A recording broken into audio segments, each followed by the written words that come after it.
Forget everything bad people have said about the Boxster. It's such a hairdresser's car. It's a poor man's 911.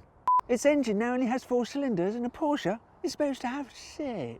Because this is the very special Spyder version, and it is quite possibly the best sports car Porsche currently makes. And in this video, I'm going to explain why. Buying a new car? Head to Carwow to get offers from the UK's top dealers. carwow.co.uk, the car buying comparison site.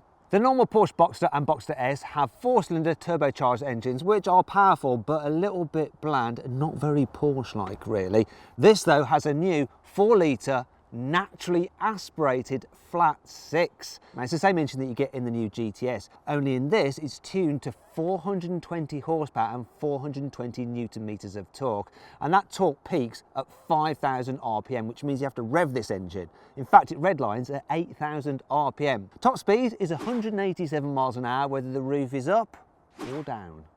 According to Porsche, this car can do 0 to 60 in 4.4 seconds. I'm going to see what I can do with my specialist timing gear, yeah. Let the car stability control and traction control off, so it's all down to me. Come on, Matt, you can do it. Watch it good, do it proud. Start. Oh, lots of revs, lots of revs. It's 0 to 60, 4.7 seconds. I don't think I'm going to be able to launch it any better than that. If I had a PDK, I bet I could do less than 4.4 seconds, but I'm having to do the clutch and gears and stuff, and I'm not wall to roll. The Spyder gets some big brakes. You've got 380mm discs at the front and at the back. You have 6 piston calipers at the front and 4 at the back. This one is fitted with the optional carbon ceramic brakes, which are a £5,500 option. And this one has the gloss black caliper paint, which is an extra 500 quid. Doesn't make you stop any quicker though. I'm going to use my specialist timing gear again to see how quickly this car can brake from 70 miles an hour. I'm going to measure the distance. Hopefully it's going to be less than 50 metres. In front of me there's a cone lane down. When I reach that I'm going to do a full emergency stop, and the cone at the end is 50 metres away. I need to stop before then, otherwise not good Porsche. Let's find out what it can do. Here we go.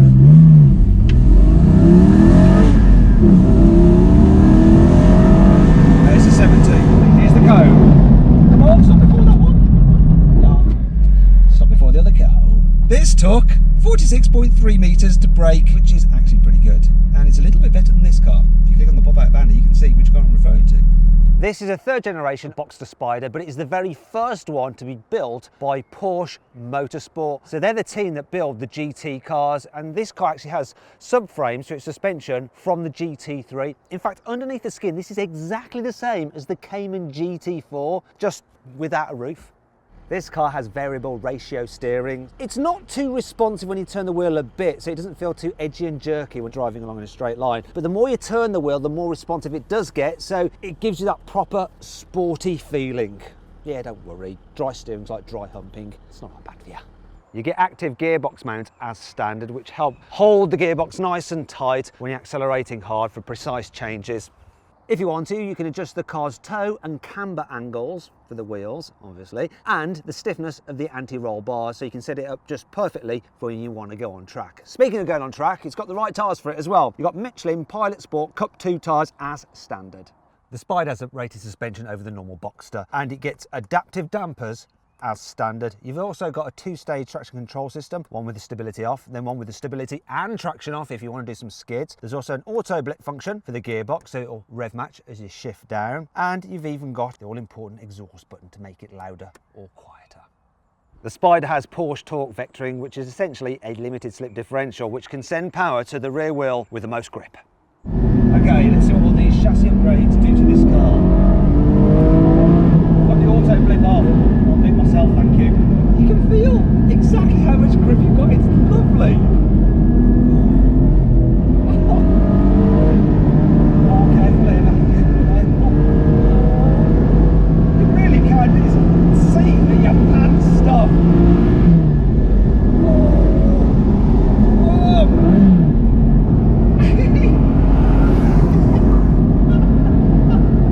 Oh. Sorry. I was just too busy enjoying myself. I guess that says it all really, doesn't it? Actually, there is one thing I should just check.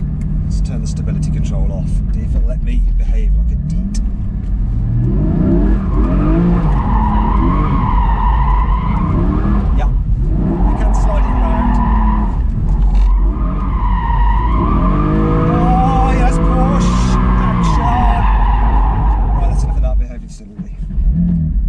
to say this car has stop-start. That's why I did that. The Spyder has some serious design upgrades over the normal Boxster. Most noticeable is the bigger front bumper with huge air intakes there. You've got this front spoiler as well with Spyder written in there. It's like embossed in, looks really cool. This actually helps reduce lift. You've also got this intake here, which is classic for GT cars, for the radiators, and it comes as standard with bi-xenon headlamps, but this has the upgraded full LED matrix headlamps, which are a 1,400 quid option. Then there's these air vents here, which I can prove with the carwow stick of truth as being real. You know, they exit there as well to smooth airflow over the front wheels. In fact, you will not find any fakery on this car at all, so don't need this, that can go. Other sides, you've got 20-inch alloy wheels as standard, and they have the Porsche crest in the centre as well. The air intake for the mid-mounted engine has just one strake in it rather than two on the normal cars. You've got Spyder written here, but the big difference obviously is the rear deck, which has this double bubble effect on, which looks super cool. It's even nicer actually with the roof up, because then you've got these flying buttresses. It's a stunning looking car from the side, this. Oh, and of course it sits 30mm lower to the ground than the standard Boxster, which makes it look even more sporty. At the back, you've got a slightly redesigned rear bumper. It says 718 Spyder, which is very important, obviously. You've got a bigger rear spoiler. The rear lights, they're smoked and they're all LED. You also have the exhaust, which are wider apart. Normally they're centrally mounted on the Boxster. But the biggest difference is this diffuser. And like I said earlier, there's nothing fake on this car. This does actually serve a purpose. And overall, this car produces 50% less lift than the standard Boxster. Here on the inside of the Spyder, there's the usual Boxster loveliness. So you've got a fabulous driving position, really clear, nice dials. Everything is really easily laid out, simple to use, and build quality is exceptional. Now this car though obviously has the upgrades, including extended leather that you get with the Spyder. Up here and up here you get sports chrono as standard, but then there's Alcantara for the gear selector. There's Alcantara in the centre of the seats to stop you sliding around when you go around corners really quickly. But most important of all, there's the GT steering wheel, which is rimmed. Sorry, in Alcantara. Another thing to remind you that you're in a GT car is this. Look, you've got a strap instead of a normal door handle because that saves weight. And I actually find it a little bit more awkward to use than a normal handle, so I'd probably rather just have a normal handle. There's also some Spyder badging here and here to remind you you're in the Spyder, and up here on the headrest embroidered in, which is nice. So this car has some upgrades over the standard Spyder, including these fabulous racing carbon fibre back sport seats, which cost £3,800. It also has the classic interior package, which includes the red leather, extended Alcantara, so you have it here and here as well. You've got some shiny aluminium pedals, and of course that lovely red roof. The Boxster Spyder may be a focused sports car, but it does have decent practicality. Look, underneath this kind of whoop, whoop. Yep, won't want to open that on a windy day. It might damage the mechanism. Anyway, underneath here, you have room for 120 litres. Here in the front boot, also known as the fruit, you have 150 litres of space. And if all this talk of litres means nothing to you, it does mean that there's enough room for a fully grown car reviewer, as I'll illustrate now. Hope I can, otherwise it's going to hurt. Yeah, I can. Wait a minute, I don't really like it in here. I don't like it. Let me out. Oh, I managed to escape. So now I can show you this. Final bit of practicality. In-car storage is pretty decent as well. So you've got some storage here, got some storage here. You've got a little bit of storage under there. Even a little bit of storage there, maybe for your coins. A glove box, which is an all right size, and the classic Porsche cup holder solution. We like this. Look at that. Yes, there it is. Means that if you put your cup there, there's another one actually for the passenger. They will only ever spill over the passenger, not over you, the driver. It's very well thought out, that.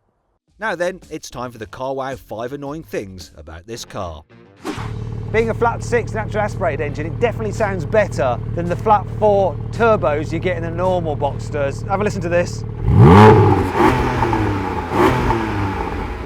Thing is though, they've had to fit this thing with petrol particulate filters, which does mute the noise somewhat, and it's got a soft limiter as well, like all modern cars. So it still doesn't sound as good as the older Porsche flat 6 naturally aspirated engines. So you're going to end up having to fit an aftermarket exhaust for it to sound as good as it could. The infotainment system is pretty decent, but while it has Apple CarPlay, it doesn't have Android Auto. Oh, I just don't want it. The Spyder's roof is a bit of a faff to operate. So let's say it suddenly starts raining. You've got to stop the car, press this button to release the rear deck, pop out, run to the back, lift this up carefully so you don't break it. Come back here, flip that out.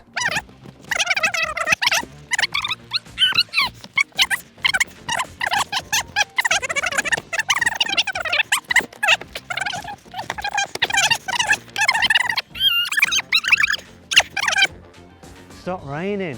I'm going to take it back down again. The list price of this car is £74,000, which is pretty good value when you consider what you're getting. However, the options are rather expensive. For instance, Porsche will charge you £345 if you want folding door mirrors, which you of course do, because otherwise people will knock them off. £230 if you want cruise control. It's £236 if you want speed sign recognition, which you get pretty much as standard on every single car. And a reversing camera, that's £825, the thieving buggers. It means the list price of this car you see here actually works out, when you add all the options together, at 92 grand, so it is starting to get a bit expensive. The rear spoiler deploys automatically at speeds above 74 miles an hour, which means technically it should never deploy automatically in the UK, because if it does, it'll be a sure sign to police that you are indeed speeding. Thank you very much for that, Porsche. It's a great idea. However, not everything about the 718 Spyder is bad. Here's 5 good things about it, which I'll describe using classic motoring journalist cliches. The brakes are easy to modulate, which I think means they're not jerky.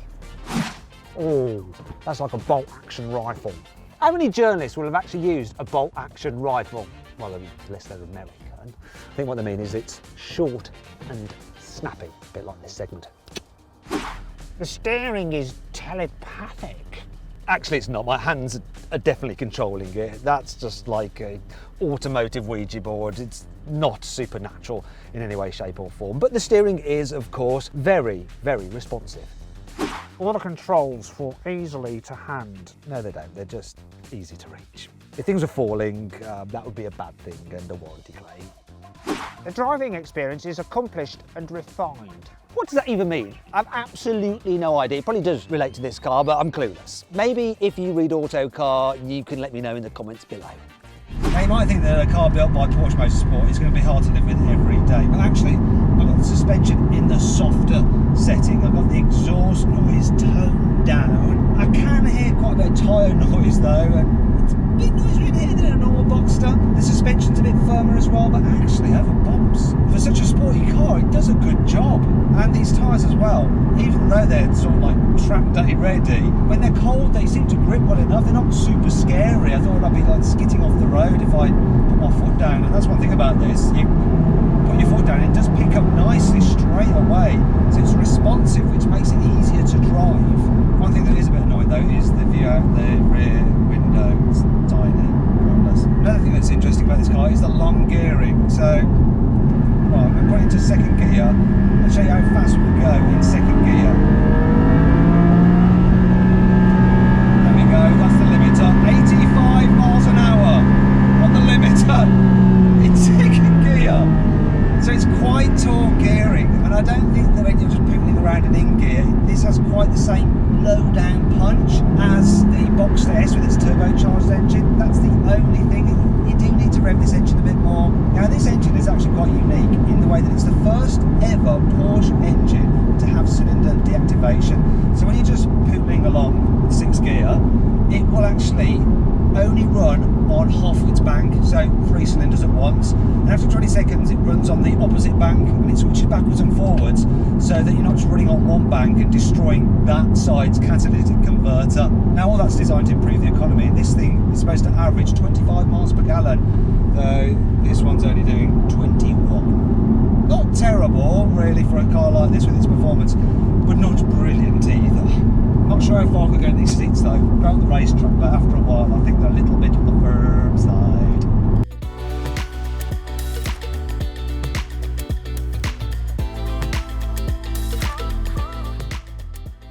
So then, what's my final verdict on the Porsche Boxster Spyder? Should you avoid it? Should you consider it? Should you shortlist it? Or should you just go right ahead and buy it? Well, I reckon you should avoid it and get a Dacia Sandero instead. Actually, I'm just talking rubbish. Of course, you should go right ahead and buy it. Well, that's if you can stand the waiting list for them, because they are in short supply. If you can't be bothered to wait, I'll sell you this one right here for £115,000. Just contact me through my Instagram page, @MattWatsonCars. I'm just joking. I'm just joking. I'm going to keep it for myself. Do you agree with my verdict? Let me know in the comments section. Also, please subscribe to this channel for more videos, and if you click on the deals box to the right, you can see how much you can save on a new car at CarWow. Or click on the video windows to watch another of my videos.